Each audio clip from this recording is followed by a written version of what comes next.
মির্জা গালিবের খুব সুন্দর একটি উক্তি রয়েছে, আমাকে কষ্ট দিয়ে খোদার কাছে সুখ চাও, খোদা কিন্তু আমারও। যাকে কষ্ট দিয়ে সৃষ্টিকর্তার কাছে সুখের প্রার্থনা করা হয়, সৃষ্টিকর্তা কিন্তু তারও। যার হৃদয় ভাঙা হয়, তার দীর্ঘশ্বাসও আকাশে পৌঁছে যায়। নীরবে ঝরে পড়া অশ্রুরও হিসেব থাকে অদৃশ্য খাতায়। কারো রাত অন্ধকার করে নিজের ভোর আলোকিত হয় না কখনো, কারো বিশ্বাস ভেঙে শান্তি কেনা যায় না কখনো। কারণ বিচার শুধু মোনাজাতে নয়, বিচার লুকিয়ে থাকে প্রতিটি ভাঙা বিশ্বাসে। সৃষ্টিকর্তা কারো একার নন, তিনি প্রার্থনার শব্দের চেয়ে ভাঙা হৃদয়ের নীরব আর্তনাদকেই আগে শোনেন। মির্জা গালিবের খুব সুন্দর একটি উক্তি রয়েছে, আমাকে কষ্ট দিয়ে খোদার কাছে সুখ চাও, খোদা কিন্তু আমারও। যাকে কষ্ট দিয়ে সৃষ্টিকর্তার কাছে সুখের প্রার্থনা করা হয়, সৃষ্টিকর্তা কিন্তু তারও।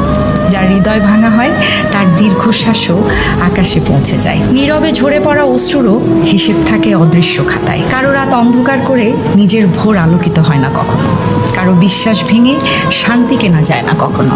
কারণ বিচার শুধু মোনাজাতে নয়, বিচার লুকিয়ে থাকে প্রতিটি ভাঙা বিশ্বাসে।